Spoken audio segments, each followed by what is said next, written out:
নবীদের স্বপ্ন, সবাই বলে না নবীদের স্বপ্ন। ইব্রাহিম আলাইহিস সালাম স্বপ্ন দেখছেন তার সন্তানকে কুরবানি করে দিচ্ছেন।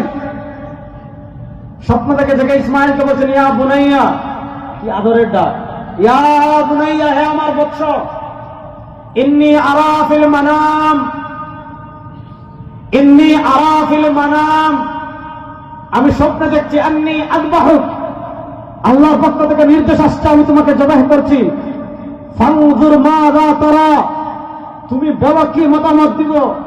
ইসমাইল আল ইব্রাহিম আলাইহিস সালামের জীবনী থেকে আমাদের কি শিক্ষা? আজকে লাল চা খাওয়ার বিনিময়ে আমি আদর্শ বিক্রি করে দেই, 100 টাকার বিনিময়ে আদর্শ বিক্রি করে দেই। আমি জানি আমার নেতা অন্যায়ের পথে আছে, তারপর দুনিয়ার সামান্য স্বার্থের জন্য আমি নেতার পক্ষ অবলম্বন করি।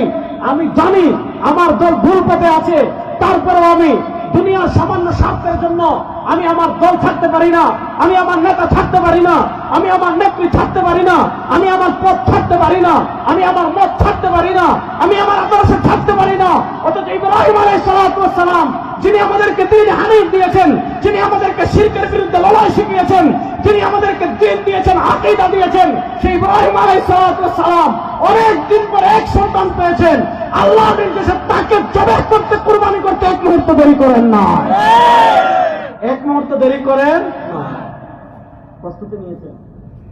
বাচ্চাকে বলেন বাবা কি করব, স্বপ্ন দেখছেন, ইয়া আবাতি ফাআল মা তুমার, আপা আপনি যা দেখেছেন করে ফেলেন।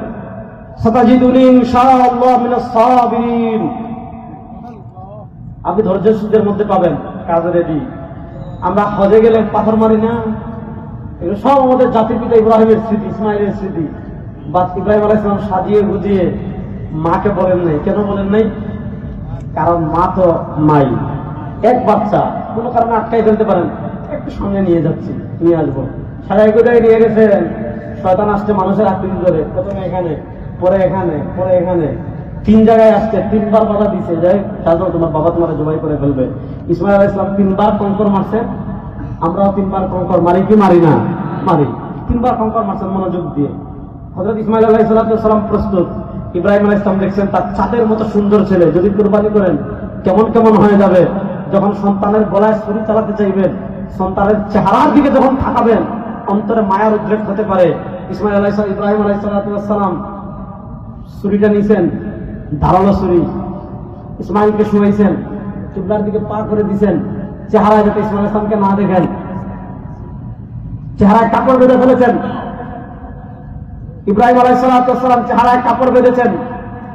বিসমিল্লাহ আল্লাহু আকবার, বিসমিল্লাহ আল্লাহু আকবার। ইব্রাহিম আলাইহিস সালাম ইসমাইলের গলায় ছুরি চালাই দেন, একটা পুষ দেন, কাটে না, পুষ দেন, কাটে না, পুষ দেন, কাটেন না।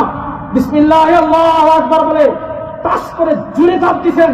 হযরত ইব্রাহিম আলাইহিস সালাম রক্তের ঘাম পেয়েছেন, যে ফিনকি দিয়ে রক্ত বের হয়েছে।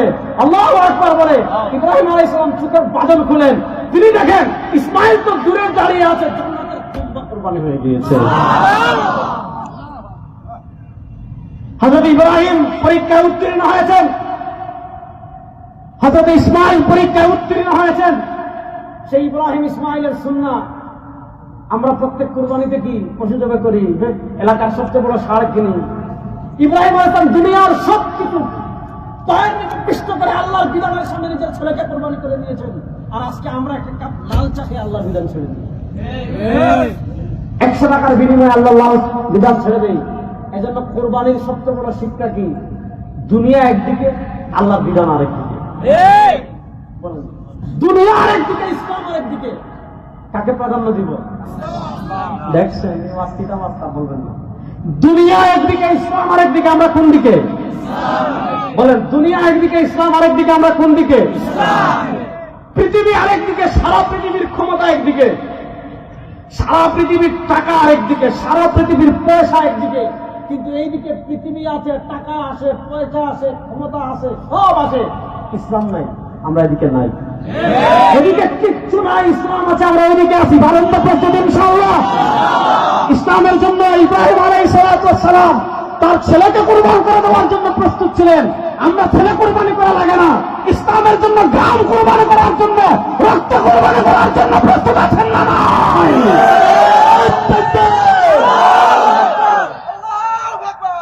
প্রস্তুত আছেন তো যুবকরা ইনশাআল্লাহ?